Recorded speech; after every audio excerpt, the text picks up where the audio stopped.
Well, hello and welcome to the CRM Zen Show, where we talk about all things Zoho. This is episode 337. I'm a GenAI in a bottle, recorded for Friday, January 10th, 2025. From Zenatta Consulting, I'm Tyler Colt. I'm Greg Belnap. Let's get right on into the show. And so astute viewers will notice Brett is out this week. He's actually out in Chennai, India. We got a couple awards, I think. Partner of the Year for the US, as well as CX Partner of the Year for the globe. CX, of course, being kind of the CRM, desk, projects, inventory, analytics, all those good stuff. So he's out there probably getting ready to head back, I think, tomorrow or today, because they're about 13 hours ahead. So thank you, of course, for joining, Greg. Always a pleasure to have you. Happy to be here. We got a pretty big news week this week. So what do you say we hop into it? Let's do it right after a quick word from our sponsor, us. Are you struggling to get your team trained in using Zoho effectively?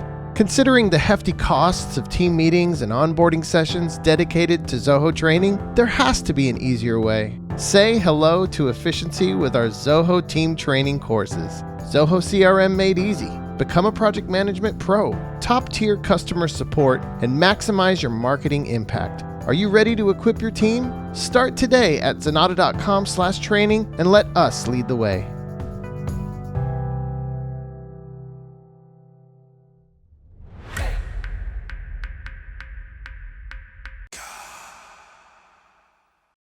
All right, on with the news. So like Greg mentioned, we've got a pretty busy week this week. So I'm going to go through a couple of these first ones a little quickly. They're more just kind of announcements, good announcements, stuff being included. So Zoho One, of course, being Zoho's application bundle that covers the vast majority of their apps. They are getting another one added to the integration. So Zoho Landing Page is now integrated with Zoho One. Zoho Landing Page is, of course, a landing page builder, kind of like an Unbounce equivalent, where you can really easily create and deploy landing pages where, you would route your Google or potentially Meta ads to make sure UTMs are captured.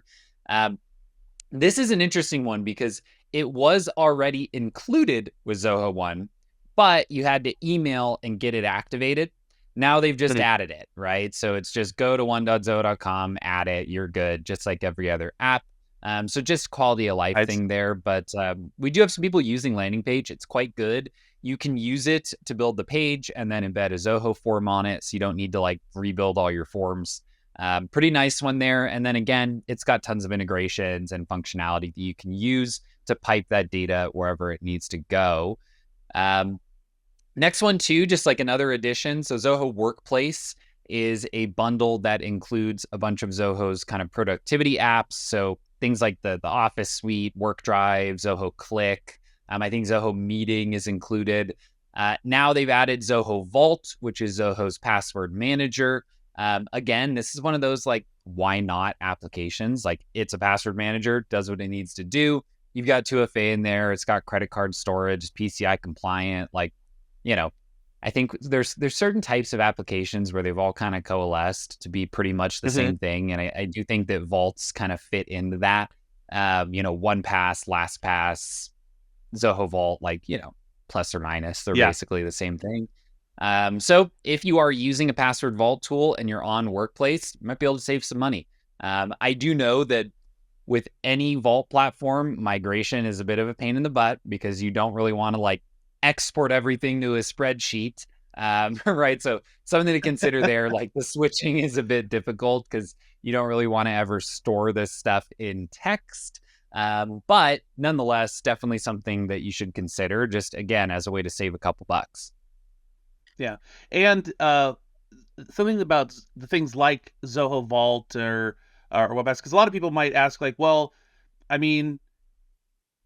Firefox or Chrome or maybe my Google account, they already save my passwords for me and I can even have them autofill. Why would I want to use, a password manager like Vault or LastPass, OnePass, whatever you're going to use? Well, one of the things that I really like about it is that it also has nice categories for storing things that aren't just exclusively username password combos, right? We already talked about the credit card stuff, but even like if you have a membership with, like, for example, I have a password manager that I keep like my library card number in there. I keep my different like membership records and things like that. Yep. As a dev, API credentials, that kind of thing. Yeah, So that's a big there's a one. lot more flexibility with a dedicated password manager app outside of just your browser or your phone's password manager, because all that it does is just username, password, and that's it. Whereas you can attach like all sorts of other, like, even if it's just username and password inside of Zoho Vault, you could add additional like text boxes and things like that to Yeah, like for context, different. right? Yeah. Exactly. Yeah, so definitely a nice one. Again, we love when more stuff is included at the same price. That's always a win. Most people seem to like that. Last one, kind of in that same vein, or actually a little different. So inside of CRM, a little while back, they rolled out roll-up summary fields for CRM. So this is something where, let's say you're in a deal, you have 5 quotes associated, and you want like the sum of the quote value, right? Or you've got an account and 10 closed won deals. You want to know the account value. These are essentially rolling up a data point from a list into a parent record.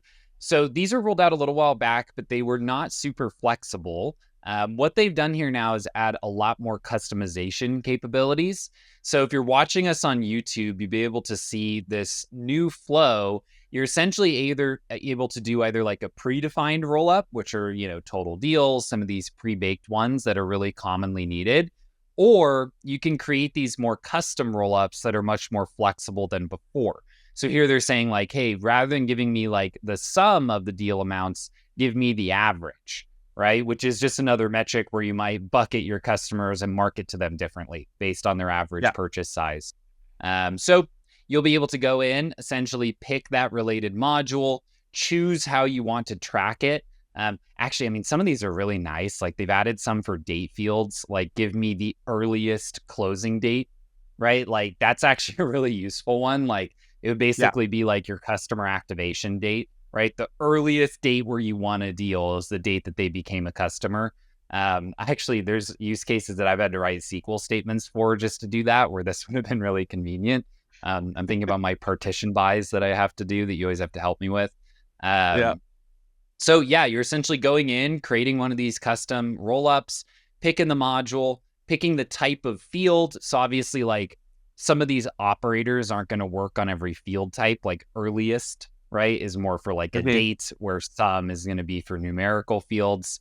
You can also add additional criteria. So if you're like, hey, give me the earliest closing date, but it's got to be at least 2024 or later, right? So you're kind of adding those. Really nice. I mean, from a development perspective, Greg, I'd imagine this shortcuts a decent handful of like little deluge scripts that we would have normally had to add to accomplish this. Oh, yeah. Yeah. Either a mix of deluge scripts, client scripts, all that kind of sort of thing. One thing that there is a caveat we have to put on this right now, which is that at the moment, it is not available in the US data centers yet. Okay. They mentioned that it's currently available in Australia, Canada, South America, and Japan. Gotcha. It's being rolled out in there first. So hopefully we should see another news story when they do enable it for US and European data centers, which I know are the especially large ones. So, well, good news for all of our Canadian clients. They're going to love this. Absolutely. Yeah. And again, it's just like another dot on the line where I think over the last year or so, Zoho's been rolling out a lot of functionality that removes the need for certain deluge or custom actions.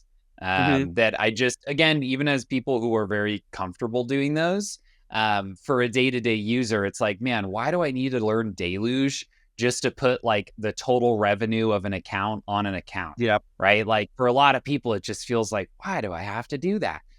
So I like when they're rolling these types of tools out. It kind of lets our clients save their budget with us for the more complicated stuff that like where it makes sense that you need a piece of code.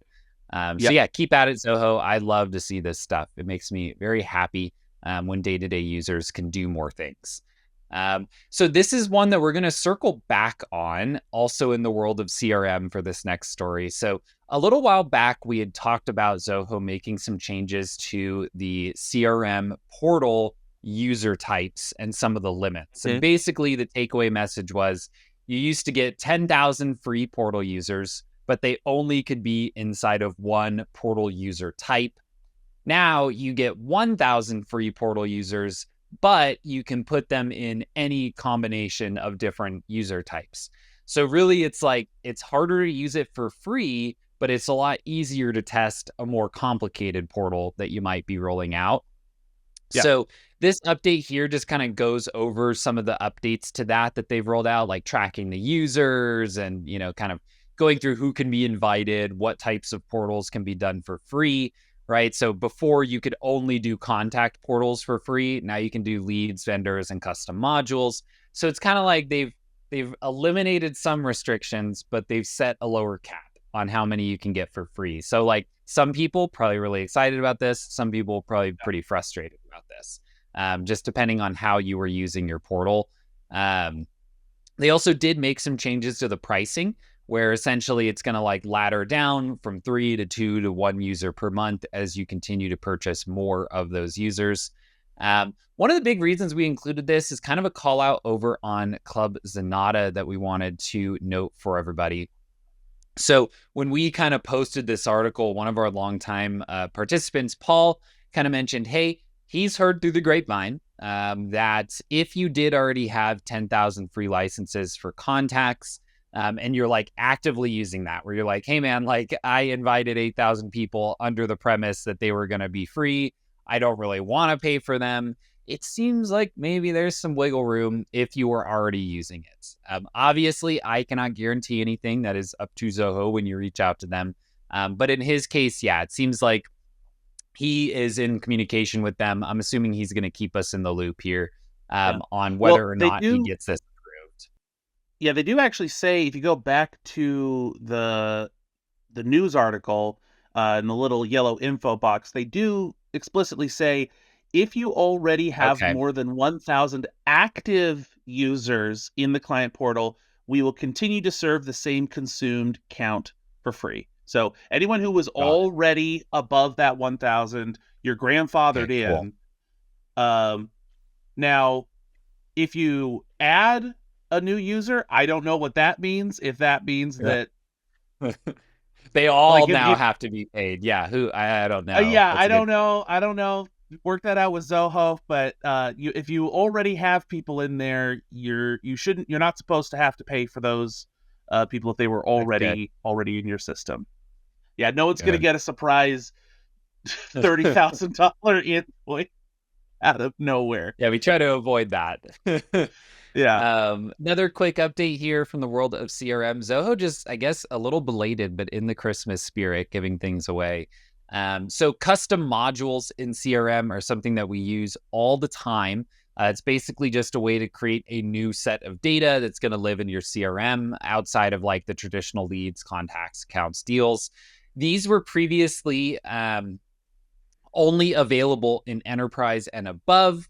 They've now activated those for standard and professional editions. Thank you, Zoho. Really nice. Really, really nice. We do, I will tell you, Deluge is only for enterprise. And so the vast majority of our clients do end up on enterprise. But we do have a couple smaller businesses with simple requirements where it's like, hey, they don't need anything that crazy. And, maybe they've got 10, 15 users on professional, and moving to enterprise, it kind of doubles the cost. It's meaningfully more expensive. But you'll run into this scenario where it's like, hey, everything's working great, but they just really need like an hour log module connected to a deal where they can just fill out like 5 fields. I'm the person, I did a thing, here's the date, here's how long it took. And then they don't even need an auto roll up. They don't need any of that. They're like, hey, we'll pull a report. It's all good. You just couldn't do it. So they've now rolled out that standard and professional will get custom modules. They will get 10 and 25 respectively, which honestly, for most people, 10 is probably plenty. 25, Yeah. it's rare that we make more than 25 custom modules. Yeah. CRM Enterprise is getting moved from Yeah, 25 and yes. to 100. I can't imagine who's made 200 custom modules. I pity the fool who has done that. But you can. I guess they are probably raising that because of the team modules that are a part of CRM for everyone, where maybe they're thinking people are going to create incrementally more. I don't think that's a lot of modules. It's a lot of modules. But nonetheless, they've raised those limits across the board. And most importantly, they've added them for the standard and professional edition. That's just really nice to see. I mean, bit of just like goodwill there from Zoho. Honestly, if I were looking in my crystal ball, I would bet you that this will actually make them money, because what's going to happen is people now are going to be able to customize it more, and they're going to add that hour logs module, and they're going to go, man, it sure would be great if I could total these into the deal. And then you might need the daily. I could have some custom functions. Oh man. Yeah. I think this is one of those ones that ends up being a win-win, where it might demonstrate a bit more for people how customizable the CRM really is. Yep. All right. Next update here. We're rapid fire round. We've got a lot more stories, so buckle in. So CRM for everyone. This is a pretty significant rebuild that they've done for the UI and some of the functionality around module permissions and sharing inside of CRM. So this is moving out of early access and into a phased rollout. So what that will mean is that these are going to start becoming available basically for everyone, whether or not you applied for early access, just kind of rolling out across the board. So what this will look like is rollout number 1 is going to come to standard edition rather than enterprise. It will essentially roll in, and admins will be able to decide who should get granted to this new UI. Thank you, Zoho. Thank you for that. This is new. I've not seen them do this before, where when they roll something out, they give the user the ability to determine who at their org is going to get it. This is something that does cause a little bit of pain and suffering. Like, Zoho rolls out a new UI, it goes out to everybody, and everyone's like, right? Where it's like, hey, let's roll it out to admins. They can show it to everybody, and then they can roll it out to them. So I really like that. I mean, it's minor, but it's actually kind of major. It does look like you're going to have the ability to switch back to the old UI. I would imagine at some point that might phase away, but you still will have that option. So just keep on the lookout. You'll get a little banner. I got it today, even though we're already on the early access. It's going to include a little tour about what you can do. And then from there, you can decide whether or not you're ready to roll it out to your team as a whole. Yeah, I was reading in some of the comments below this post where some business owners were asking, okay, you did say that we could switch back to the old UI, but what if I don't want my users to be able to switch back to the old UI? Because I don't want different members of my sales team looking at different versions of the CRM. I want everybody on the same page. Somebody from Zoho answered saying, if you're in that position and you want to like kind of force everybody into the new UI without giving them the ability, you can email the support team and just kind of get them to disable that for your particular instance. Nice. Yeah, I like that. I think one of the pain points that people have had, especially larger companies have had on Zoho tools, is like the way they manage the rollout of big changes like this. So kind of like giving it to admins, giving them a little more control, being flexible on like turning off the ability to go back. It's really nice. I hope that they keep this kind of approach going forward, especially for their more enterprise applications. It's like, hey, you know what? You're in bookings, do what you need to do, right? But like CRM, desk, projects, like big companies use these and they can't have stuff just change. So really nice to see. Big shout out to Zoho. I do like CRM for everyone. I think it is a good update. Okay, so now to a couple updates I'm really excited about. So this is one that I'll try to keep myself relatively brief. big update here for Zoho marketing automation, and it's on the topic of what's called profile stitching. So what profile stitching is, and this is something, not to speak the name of the enemy, but that HubSpot has always done extremely well, is this idea that someone lands on your website, you assign them a visitor ID, they fill out a form, and that visitor ID gets associated with that lead and contact. Then 3 weeks later, they come back to the website, they go to a product page for 5 minutes, and you want to know about that and send them an email. This is one of those things where Zoho has all the tools in the toolbox to accomplish that, but they've just never clicked them together exactly how they need to be clicked. So what they're doing now is using Zoho Forms, you'll actually be able to do proper profile stitching when those forms are writing into marketing automation. So this is step one. I'd like to see this for CRM. I still have my list of goals with this, but I'm happy that they're tackling it. Where essentially, hey, a visitor lands on the site, they're tracked anonymously. When they fill out the form, we're going to identify them and connect that visitor ID to their profile. Thank you, thank you, thank you. Thank you for doing this. And thank you for doing it with Zoho Forms. My concern when I thought they were going to build this is that you'd have to move all your forms to like marketing automation forms, which are just a little less robust, a little less useful. These are going to connect directly to Zoho Forms. You will, again, have to write it to marketing automation. At the end of the day, turn on that sync and push from marketing automation to CRM. You'll be able to manage this. But then in the future, again, you're just able to know when people are going back to the site. Future state of this is probably in the CRM. You're going to have that list of page visits, right, that gets populated for marketing automation. These are future things, of course. But I'm just really, really happy to see that this is being worked on. Sales IQ is on the roadmap as well. Thank you. Mm-hmm. That is awesome. Really happy to see this, and great to see that like this topic is on their roadmap, because it's something that a lot of businesses need. And I feel like it has been a weak point from their marketing suite for quite a while. Yeah, they do address in this article about how you had to rely on customers filling out more than one form. They had to fill out a Zoho form, and they had to fill out a marketing automation form, either a pop-up or sign up, whatever. And we humans have very small thresholds for we get form fatigue very quickly. Yeah. It's like if I'm on a website and I filled in my name once, I only want to put in my name once on that whole website. Yeah. If I'm like, what do you mean? What do you mean I have to fill something else in? I just told you who I was. I just gave you my email. Why do I have to fill it in again? So this is a much needed update and clicking of those pieces, as you mentioned. Yeah, no, this is awesome. And I love that it's with Zoho Forms. Coming to Sales IQ, all they need to do is just click in that it also goes to CRM with the visitor ID, which I know they're probably working on.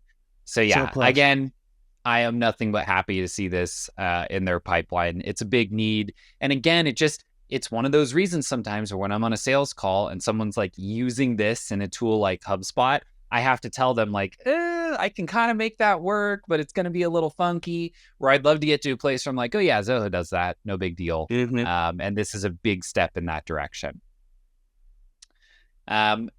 Next story here comes from the world of Zoho Recruit. This is an interesting one. So this is fair evaluation for interviews.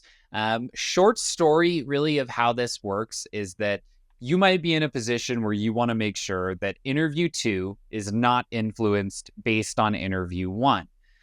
So what you're essentially able to do is set up a fair evaluation workflow. It's kind of what they're calling it, where you can either never see other people's interviews, you can see other people's after you submit yours, or you can just see all the interviews. So if you don't want this turned on, just leave it public and it's going to work exactly how it always has. But there are scenarios where you don't want to have any interviews influenced by the previous interviews. In our case, like this would probably not be something I would want. Like the way we do interviews, like Greg does a technical, Josh talks to him, and then I talk to him, and I'll bring up things from the previous interviews to dig into in more detail.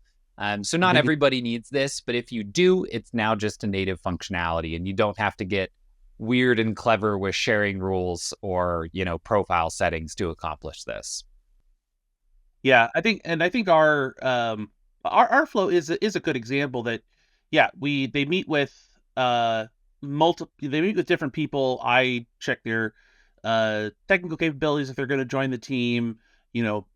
Josh and yourself, you guys are doing kind of more consulting style of interviews, that kind of thing. And yeah, it could be that you might not want you might not want me, for example, to be able to see, say, the initial interviews, because you want mine, being a technical interview, to be very objective, right? And it's like, if I see, oh, Josh really likes this guy, Yeah, good maybe I point. should give him the benefit of the doubt on some things, but like I would maybe like look past some red flags that I would otherwise have put up, just because I think, well, but somebody else really likes him, or her, Yeah. so I should give him a pass. So Yeah. just kind of depends what Interesting you're looking too. for. Totally. And it'd be interesting too to see over time if like you'd be able to get a little more granular in like a future version of this and say like, hey, Greg can see these parts of the previous review, but not Mhm. these parts, right? Like, because then you could really Yeah. build it to how exactly you need it. But I do like this. I mean, yeah, even what you just pointed out is actually a great key. And it's just that goal of trying to eliminate any bias, right? And like, if you know that Josh loves somebody, like, yeah, you might be a little more forgiving if they don't know how to parse out a service out of a related list going into an invoice, right? Whatever it may Mhm. be. So yeah, really, really nice. And again, for any like recruiting and staffing companies, they oftentimes need to be really careful about any points of bias in their processes, because they can get dinged on that by either their customers or regulatory bodies. So definitely a Yeah. big one there as well that some people may need from a compliance point of view. Next one, I'm really excited about this. So this is in the world of Zoho Desk. If you'll remember, last week we talked about how Zoho has rolled out their own LLM, kind of like a ChatGPT, Gemini, like their own large language model. They rolled that out in CRM, and it's now usable inside of their Smart Prompt tool, which I think is cool, but limited in functionality to a certain degree. This is a rollout for Zoho Desk that I think is pretty awesome, honestly. So they've integrated their own GenAI directly into Zoho Desk. Really, what this is going to do is pull in ticket responses, comments, your whole knowledge base and database of resolutions, and just help you work your tickets, right? So it's going to like summarize tickets, meaning like what did they ask for? What are the previous conversations we've had? Do any of those connect to one another? You'll be able to kind of filter that down and see like, hey, I don't care about summaries of this type of stuff. It'll actually like write you a ticket response, which you can then give it feedback on or kind of ask it to change either like the tone or the length. And so outside of that, it will then, if it runs into a ticket where it doesn't find anything useful in your knowledge base, it'll let you know that. And you can have it put that on a list where it's like, hey, like, we might want an article about this so that I can automatically answer it for you in the future. I mean, pretty darn cool, honestly. That sounds Those are pretty really good. like, yeah, like, I mean, hey, we'll oftentimes kind of poke fun at Zoho that they'll roll out a version 1 of something and it's like a little bit bare bones, but like, if you were to ask me for like a lot of the big picture things that a Gen AI should do in a ticketing tool, yeah, like these are those, right? Give me a summary, tell me how to respond to it. And if you don't know what to do, put that on a list so I can tell you what to do in the future. So you have that like Mhm. feedback loop, right? Which is really important for an AI tool. This is currently in early access, so you can fill out a form. Over on our website, we'll have links to all these stories, and you can access the form from there. Rolling out for Australia, EU, US, and India, supporting 13 languages. So really cool. I'm getting curious now to see how quick Zoho is going to roll out LLMs to all these different tools. Like we were chatting in the pre-show, and like a lot of our internal knowledge stuff is over in Zoho Learn. Man, would I love a little chatbot in there, Zoho, if you're listening, to Oh just yeah. query that data, because thank you, Freddie. One of the challenges that you end up having is if you have a big, robust knowledge base, it inherently becomes harder and harder to use, right? To actually find the information. And this is like a core challenge that we're trying to solve as Zenatta. It's like we have all this stuff in our learned knowledge base, but like if a user can't find it, does it exist, right? It's like a tree falls in the forest. If a great article exists, but nobody can find it, does it actually exist, right? So really curious to see how this is going to evolve over time now that they have their own model that they can more natively integrate into the platform. Yeah. I'm, like you said, very interested, especially in things like Zoho Learn. I think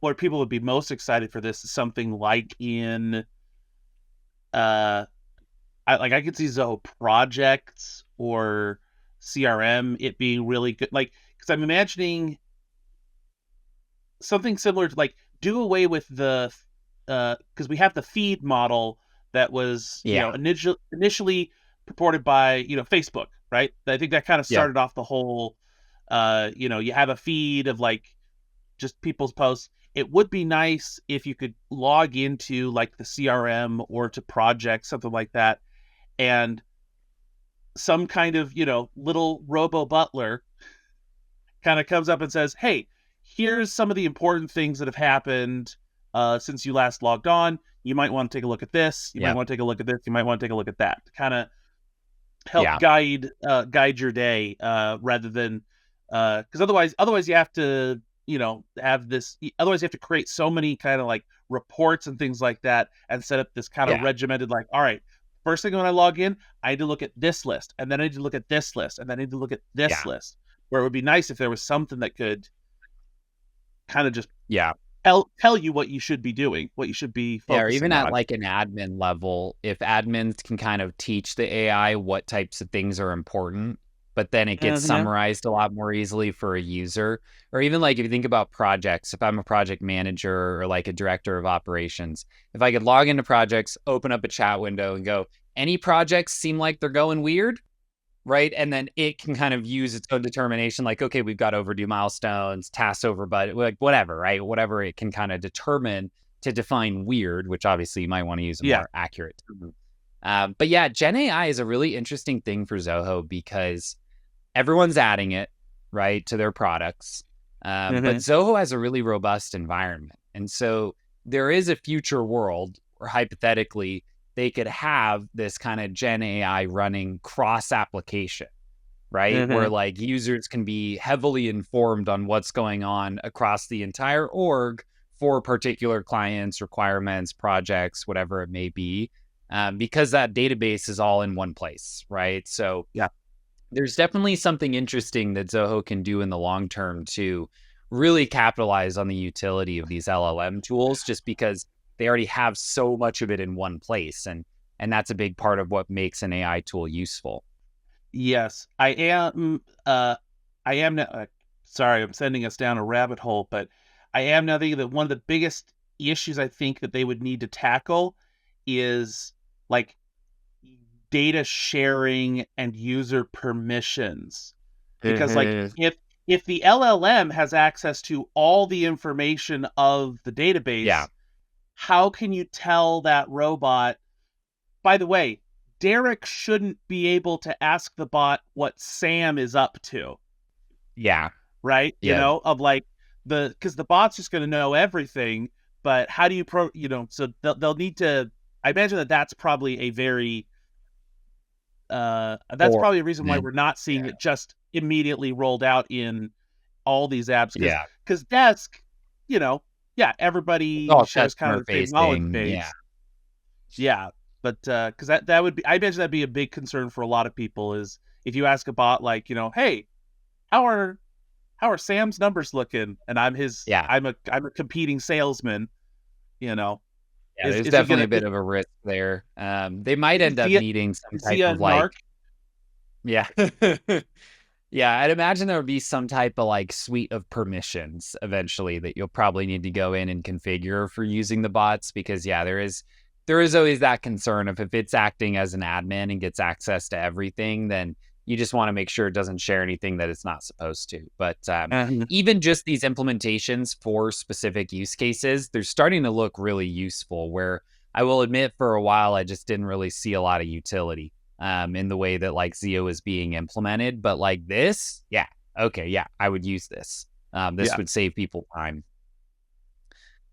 Last story here, just to round out the news week, comes from the world of Zoho inventory. So they made some enhancements to batch tracking in inventory here. So what you'll be able to do is from the item page, you're now more easily able to create and modify batches. That is really nice. You're also able to restock more easily as you're working through, like, let's say a bill. So you can actually restock into a batch directly through the bill receive, essentially, it looks like here.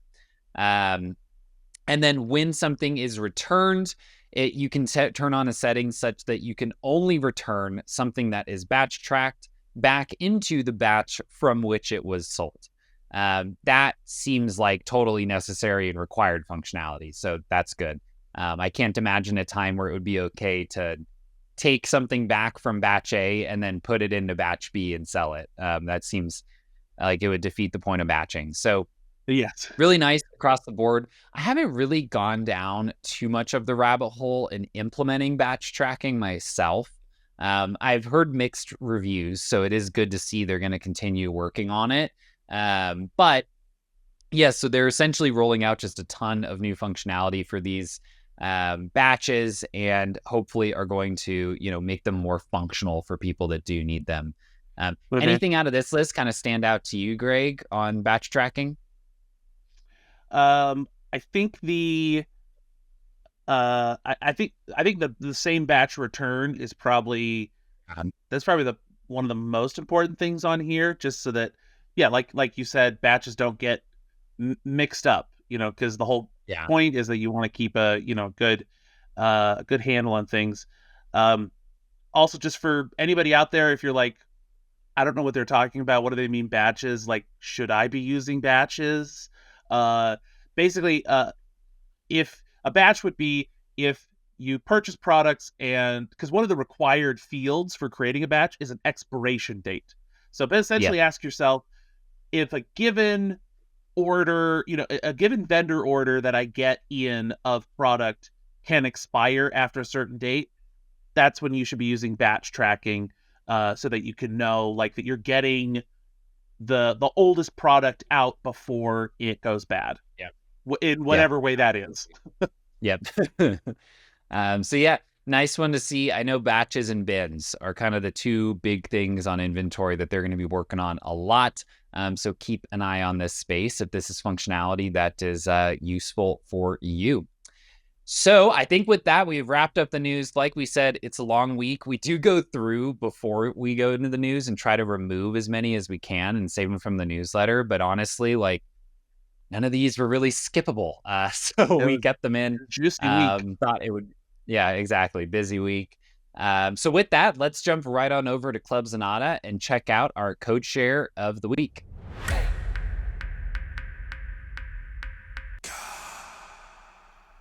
All right. So over on club.zenatta.com, that is our free community forum for Zoho nerds. One of the things we do there is every single week we share a piece of code that is generally useful for lots of different requirements. So this week, Andrew wrote one up on dynamically mapping fields to a new record. You want to take us through this one, Greg? Absolutely. So the idea here is that if you have to kind of convert one JSON map from one type of record into another, but still keeping all the same like data in there. So, like, let's say I want to move a Zoho Books customer into as a Zoho desk contact. And if I have to, Got it. if for whatever reason I don't have integrations turned on and I have to do it via API, maybe I have to have Yeah. very tight control over who goes where. So I have to do this via custom functions. Yep. Your customer data from books is going to have labels like customer ID. There'll be a lot of There it normal ones is. like first name, last name, email, but maybe in books, the field label is phone, and maybe you prefer to use the label mobile in desk or something like that. What this code snippet is doing is you've got a record that has every piece of data has a label on it. And then you create this second like conversion mapping object that says, all right, Okay. the data label in record 1 needs to get changed to this new data label. So Got obviously it. stuff like first name, last name, that's all going to be fine. But like contact underscore email needs to change to just email. Mobile needs to change to phone, etc. And then he's got a nice Got little it. for each loop that just takes all those label, mappings, and then you kind of just convert that pre-existing record into whatever format and labels it needs to have in order to go into your second system. Got it. Got it. Yeah, this is nice. You're essentially just making, that like map here of, hey, it's contact email, but it needs to be email. And then you're using that dot keys, which just gets a list of your parameters to like fetch and map each of them across. Really nice. Yep. And I And then guess, you guys are also doing a null check, right? So that like if I yeah, didn't have data where I started, but I had it where I'm finishing, I don't overwrite something with nothing, essentially. exactly. And same thing of, that you're probably, maybe you have more fields in you have more fields in Mm. the books record than you do in the desk record. So you're like, well, I certainly don't need to worry about passing in an empty key value Yeah. pair. So that's also just keeping an eye on that. Or if you only want to move over like 5 of the fields or whatever. Gotcha. Well, sweet. That is a good one. Again, as we always write these up, they're pretty generalized. You might have to swap in some column names or field names here based on what exactly you are trying to do. But this should give you the method that gets you where you need to go. Again, just head right on over to club.zenatta.com, sign up for free with your email, and you will get access to tons and tons and tons and tons of free code shares. I think with that, we're ready to jump on over to Zenatta.com and check out what is new over there.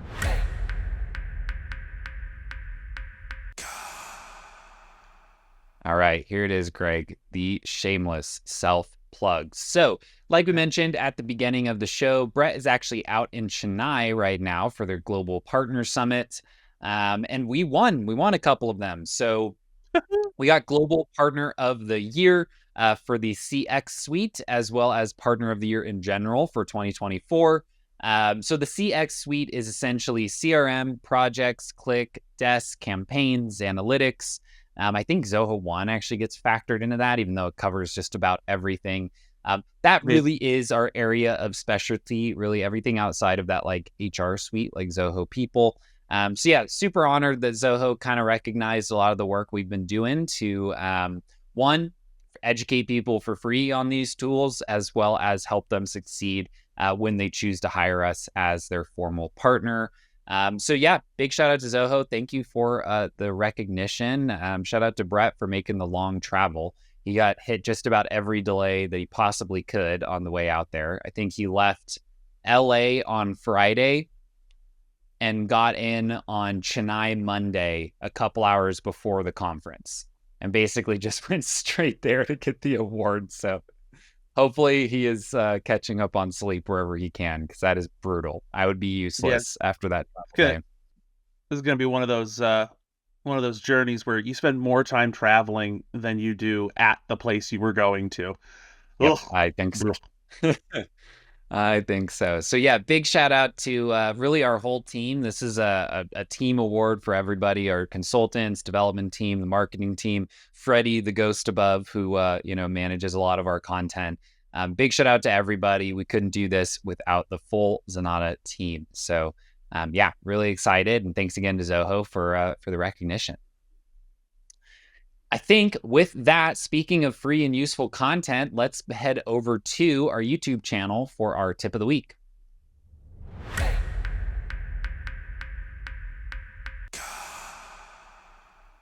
All right. So, in the theme of generative AI, the tip this week is going over everything to do with the initial generative AI implementation for Zoho CRM. So, this is kind of replacing and improving the smart prompt tool that was already rolled out that would tie into OpenAI. For users or for licenses with 20 users or more of CRM, you'll now be able to just use Zoho's internal model, which I think a lot of people are going to want to switch to because over time it's just going to get more and more useful because it knows more context than the OpenAI model will. Yeah. They kind of call that out in the article where it's like, hey, OpenAI is great, but it's technically pulling from, everything. Whereas your Zia model is just going to pull more contextually from Zoho. So pros and cons, honestly, in terms of which one's going to be better for each use case. But make sure to check this out. Again, right now, bit of consternation in the comments just because you do have to have at least 20 users. One unavoidable thing with these LLMs is that they're really expensive to run. I was reading pretty much if you generate one AI image, like during our team call when I go to, ChatGPT and I generate silly images about whatever we're talking about, one image takes about as much electricity as it takes to charge a phone. So there is a pretty significant cost to running an LLM. So they do have to restrict it. I would imagine in some type of future state, they're going to roll out like a paid add-on for people with less users to still be able to take advantage. But yeah, that is one consideration for right now is they do just have that limit in place. All right, so that is going to wrap for the tip of the week. Let us jump right on over to our question of the week.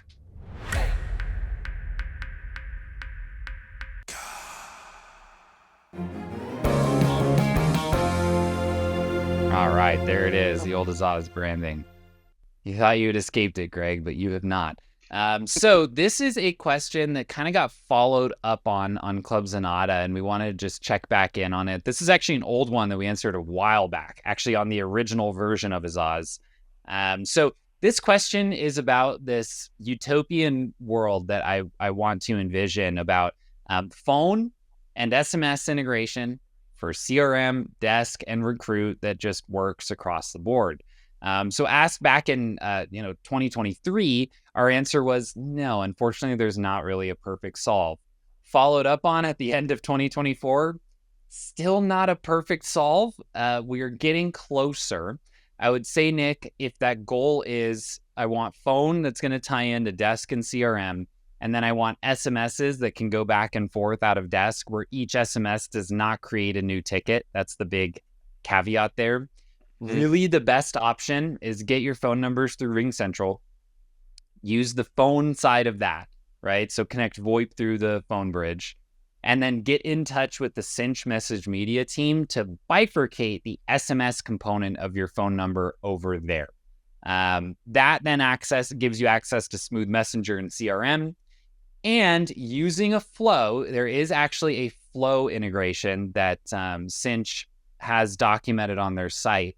I don't know, Freddie, if you want to pull my screen back up, I can show that here. It's a long article. This is unfortunately not super trivial, but you can set up a desk integration following this guide, which is super detailed, very good guide on how to essentially build an SMS integration for Zoho Desk that works, I'll just be candid, the way that everybody wants it to work, that isn't provided by anyone natively. So you're basically going to use Flow on top of a marketplace plugin to create this connector such that like down here, if you're watching us on YouTube, you can see like these back and forth messages are going to come in essentially as comments on the ticket. So it's not a perfect native solve, but it does in fact work quite well. Again, the downside is like you have to go through that whole phone number bifurcation flow, which is a bit of a pain in the butt. I think for extra context, the reason why this is so hard for a lot of these companies to do is that text messages don't thread the same way that emails do, where like when you're sending an email back and forth, behind the scenes, there's data about these emails are a part of this thread. So when one comes in, they can automatically just bring it into the ticket. With texts, it just doesn't really work that way. It's one conversation. It's not threaded out, and so it does create challenges when you're trying to implement it into a ticketing tool. Just because, again, like it's less obvious for the system to know where that text should land when you get one. Is this a new ticket? Is this an existing? Is this, if you have 5 existing tickets with them, which one does this go into? It is pretty non-obvious at the end of the day. Yeah. I'm wondering, is so you mentioned that there's no like good native out of the box solution for this. You have to have all these. Is Do you think that there is going to be a push for that, or because I'm thinking about like SMS is, I think the world's trying to phase it out, wouldn't you say? Like, So because you not the have US, the world, yeah. The US the is world, yeah. sticky. We're sticky on SMS. Yes, the US is very sticky, but I'm like, because you have like the latest update to iOS, right? A while back had the ability to do RCS, rich communication services, instead of SMS, that has closer to that, like, end-to-end encryption thing that you see, with like WhatsApp or just any Android phone. So, I mean, do you think that Yeah. are like is looking for an RCS tool rather than an SMS tool? Do you think that might Good help with call some of out. I this? mean, probably. I think it is a good call out because in the US, SMS and RCS are colloquially used as synonyms. This is the back end of the show for the mega nerds, so we can go down the rabbit hole a little bit. They're used like synonyms, right? Like, but they are different things on the back end. And I do think that over time, large tech companies that manage a lot of communication platforms will want to move away from SMS.